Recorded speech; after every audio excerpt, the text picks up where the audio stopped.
and adding a new sentence on line 20 before the phrase "no person shall be convicted," inserted the following: "All other cases, the President of the Senate shall preside." The presiding officer, what does the committee say? Mr. Monsod, is it not understood that when the President of the Philippines is on trial, it is only time when the Chief Justice of the Supreme Court will preside? It is necessary to say that the Senate President shall decide during all the time. Presiding Officer, Mr. Davide, Mr. Presiding Officer, I precisely presented this because we had a distinction when it comes to the Chief Justice Supreme Court. But with that clarification, that in all other cases, it should be the President of the Senate who shall preside, I withdraw my amendment. So it is but elementary, Mr. President, in statutory, especially construction of the Constitution, that the spirit as well as the letter is followed. The spirit of the Constitution is that it is the Senate President who will preside. This is not an ordinary statement, dictum, or it was not a capricious statement in the discussion. Precisely because the Senate President is elected by the majority. Babasahan ng tarot, napakadami po ang nag-message sa amin ng mga viewers, subscriber. Humingi po sila ng update tungkol po kay ating Vice President Sara Duterte. So, kung ma-analyze nyo po yung ating previous na tarot tungkol sa ating Madam Inday, Sara Duterte, ito po ngayon ang 2026 na update na nakikita ng tarot. Again and again, this is for entertainment use. Ang pikon, huwag magagalit. Ang pangit, itapon. Ang maganda ang ating pilit na pangibabawin. Tarot, ipakita mo sa akin kung ano nakikita mo sa ating Vice President Sara Duterte sa taong 2026 and onward. Again, ito po ay aking babalasahin at i-scrabble, and then scramble. And kung ano po ang madampot ko, ito po ay ipinagkaloob ng tarot at ng universe. Ayan. Kaya po, ayan, nakita nyo kalat. Walang reshuffle po ito. Pakita mo po sa akin kung ano nakikita natin sa 2026 kay Binibining Sara, Vice President Sara Duterte. Nakikita nyo po ito? Isang lalaki ang mahigpit na talaga namang pinag-iisipan niya. Ayan po, nakita nyo to, lalaki, nakataob. Ibig sabihin kaya po siya nakataob, nag-iisip pa siya ng maraming, nakita nyo po itong cups, ito po ay maaaring signifies of kaso. Bakit sinabi kong signifies of kaso? Kasi po, di ba, pag nagfa-file ng mga kaso, magastos. Pag nagfa-file ng kaso, kinakailangan ang, para siyang ginto. So, para sa kanya, yung isa-sign niya o ibabato niya para kay Ma'am Sara Duterte ay matinding mga ginto daw or matitindi. Conversion nito sa salitang ibinabato niya ay matitindi na. As in, masisira ang pangalan ng ating Vice President doon sa binabalak niyang ibabato. Unfortunately, nakabaliktad po siya. So, ito po ay malalampasan ng ating Vice President. Haharapin niya ito, and unfortunately, kung sino ka man na lalaki ka, kasi lalaki siya na nag-iisip talaga kung anong dapat gagawin. At may isang nag-feed sa kanya. May isang, nakita niyo po, may isang kamay. Yan, may nag-feed po sa kanya para batuhin ng napakaraming mabibigat na kaso si VP Sara ngayong taong 2026-27 hanggang sa kandidatura. Pakaisipin niyo pong mabuti dahil ayon po rito, nakabaliktad. Kung ano pong ibabato ninyo, again and again, ito po'y tarot lang. Ako po'y taga-interpret lang. Kung ano pong ibabato ninyo sa kanya, dahil siya naman ang in-scrabble name ko rito, ito po ay dapat yung pakaisipin dahil hindi magtatagumpay ang pagsira ninyo ng kanyang pangalan. Kung sino ka man na lalaki na nag-iisip, paulit-ulit kong sinasabi, akala ninyo sa tatlong maaatikabong akusasyon ay mapapasuko nyo ang isang Inday Sara. Sorry po, mababaliktad ang sitwasyon sa huling laban. mananatili pong matatag ang ating Inday Sara. Ang problema lang po talaga ang emosyon niya tungkol sa kanyang father. Yun lang. Pagdating sa kaso, haharapin niya pagdating sa lahat. Pero yung puso ay baliktad. Yung puso at isip niya ay talagang natutorture sa pag-iisip sa kalagayan ng kanyang ama. Lalaban, sana naman malampasan ito ng pamilyang Duterte. Sana po ipagdasal ng buong sambayanan na malampasan ng ating family ng Duterte ang isang pagkawala ng isang taong mahal ng sanlibutan. Ito po ay hindi pa tsak na magaganap. Sinasabi lang po sa atin ng tarot kasi po on and off na ang kalagayan ng isang tao na nasa malayo na nakakulong. Ibig sabihin ng on and off ang health. Minsan biglang tumataas ang lahat ng kanyang blood pressure, ang kanyang sugar, and even the emotion and the stress ay tumataas at paiba-iba. Alam nyo, nakalagay dito, magdasal lang po tayo kung kayo po ay talagang mahal nyo po ang dating Presidente Duterte, magdasal lang po na makayanan lahat. At isang araw, naniniwala po ang tarot, naniniwala ang tarot, kaya nga death, ay makakaliban ang ating dating president sa sinasabing mahirap na kalagayan ng kalusugan upang hindi mapunta sa kamatayan. Yan po. 2026-27, doon magkakaroon ng problema masyado ang health ng ating presidente at dahil siya'y ama, lumabas po siya sa tarot ni Vice President Sara. At yun po ang iniisip talaga ng ating Sara. Hindi niya iniisip to kasi kaya niya tong labanan. Sabi nga kaya daw niya tong harapin. Kaya nga po ito mag-isip kasi haharapin talaga siya ng ating Vice President. Pero ito hindi niya kaya to. Ito ang iniisip niya. Ito ang palagi niyang kinakatakot, ang mawala ang kanyang ama. Kitang-kita naman po, death. At nakabaliktad siya. So, ibig sabihin nun, pwede pa natin ipagdasal ang ating presidente. Ang problema lang talaga, hindi mawala ito sa pamilya. Ang mag-alala ng sobra. Natural naman yun, hindi po ba? May isang panukala ang ating Inday Sara Duterte na lalo siyang mamahalin ng masang Pilipino. Ito po ay isang panukala ng batas na bibigay sa kanya ng napakalakas na estabilisasyon sa pagmamahal sa masang Pilipino. Muli at muli po mapapatunayan niya na ang lahat ng akusasyon sa kanya ay kanyang may lalaban. Although dadaan talaga siya sa mga question and answer and may sisira't sisira po talaga sa kanya pero still makakayanan po nilang lahat. At ang mga sumusuporta kay Sara Duterte ay muling magdidiwang dahil may papakita ng lahat ng humahanga kay PP Sara na hindi sila madidisappoint. Yan.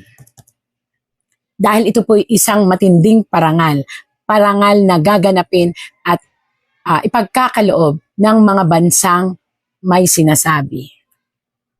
Yan. Ganda. Baka sabihin na naman nyo, DDS, ay talagang binabasa ko. Ayan, basa-basa talaga. Walang to. Tsaka naka-scramble po,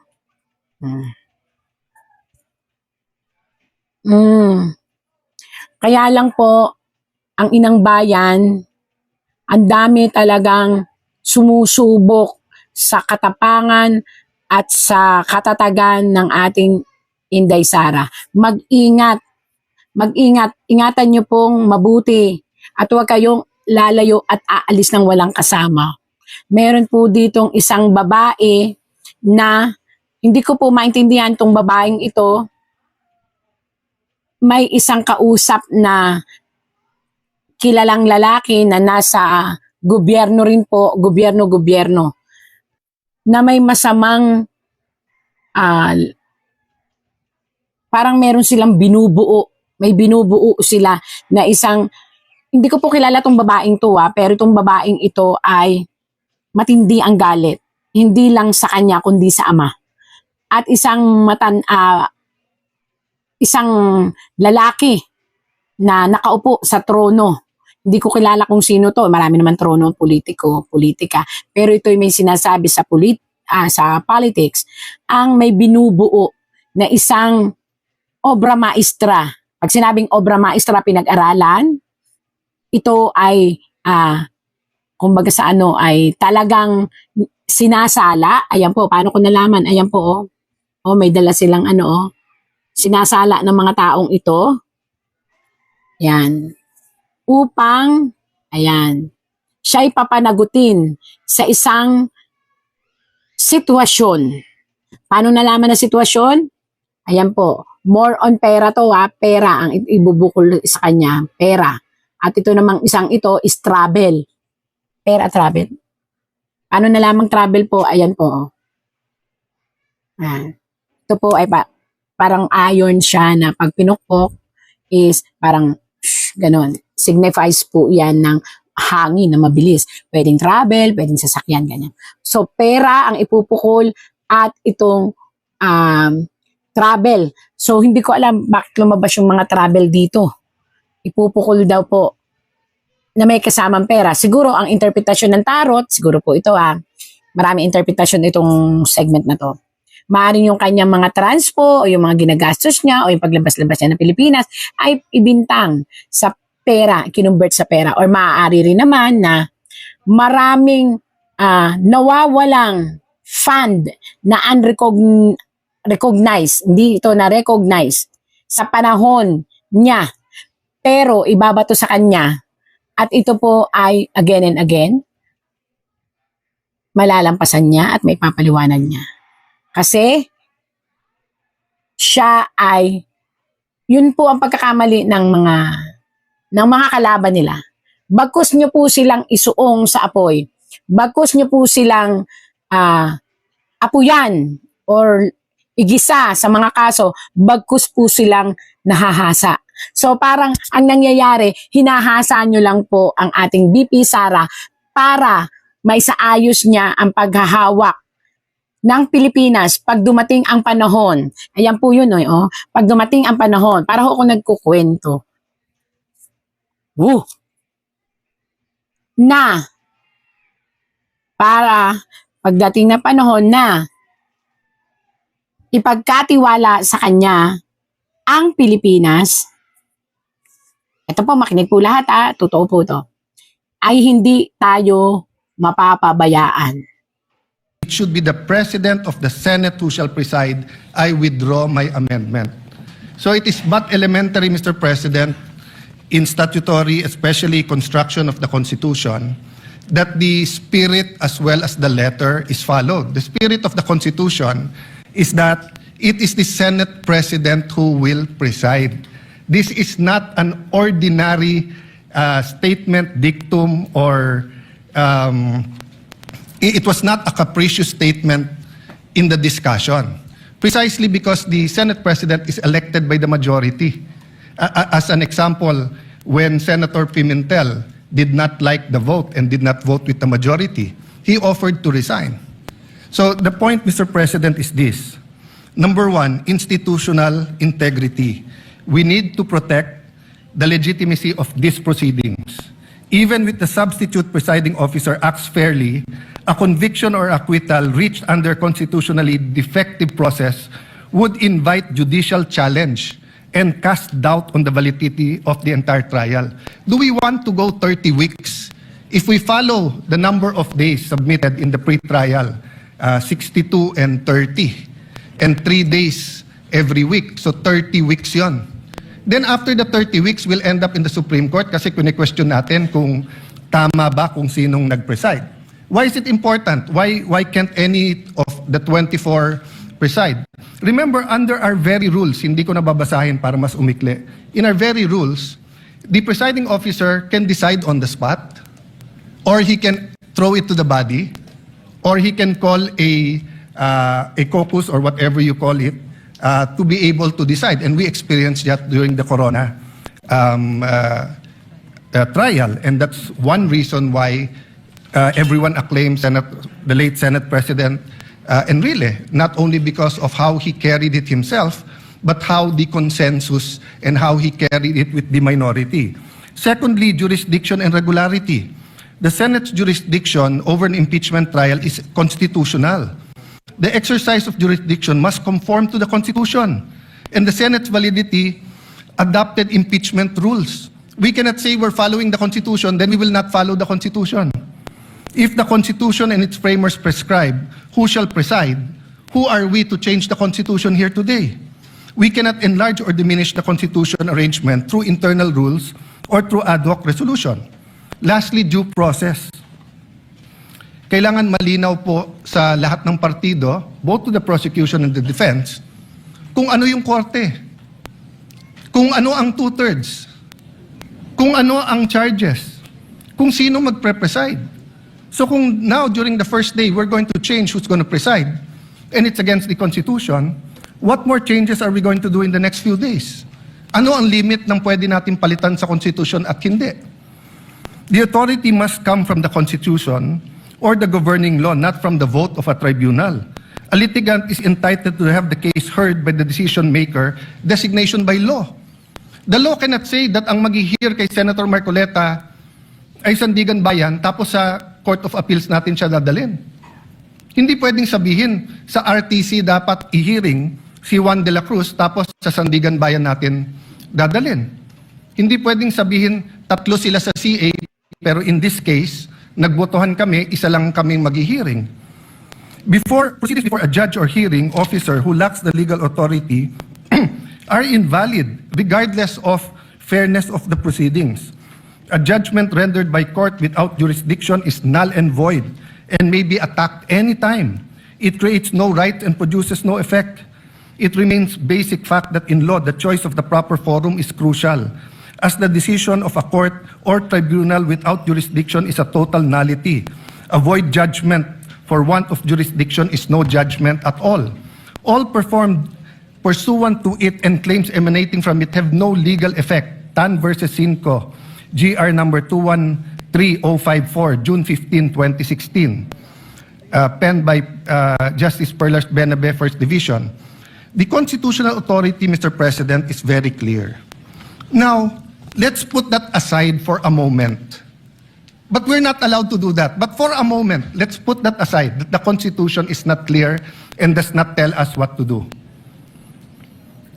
The rules of the Senate says that any amendment should be presented a day before. And that's why the then minority, when I was Senate President, walked out, because your contention was, when we gave it to the Committee on Rules, kahit mahigit isang araw na at binabalik ng rules, we did not follow the rules. So on the rump session or alleged rump session on June 3, first of all, you did not have a quorum of 13. But let's assume for the sake of argument, I'm not giving you that point. As far as I'm concerned, it's in the Supreme Court, walang quorum on 12. Assuming may quorum on 12, you did not follow the rules. There was not a one-day notice for the rules. And then if you look at the records, it means that it is this impeachment court that now has to adopt any amendment to the rules. We did not debate that amendment to the rule. We cannot now just change the rules. We're here for the opening statements. We're here for the trial. Are we here to change the rules? We're changing the rules here today, Mr. President.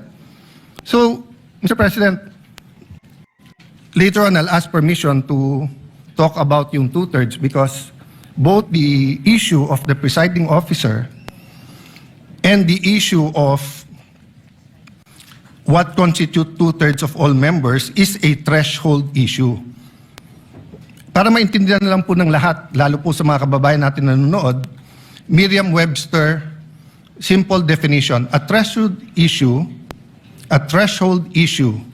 is a preliminary question, minimum requirement, or foundation condition that must be met or resolved before proceeding to the substantive merits of a case, project, or process.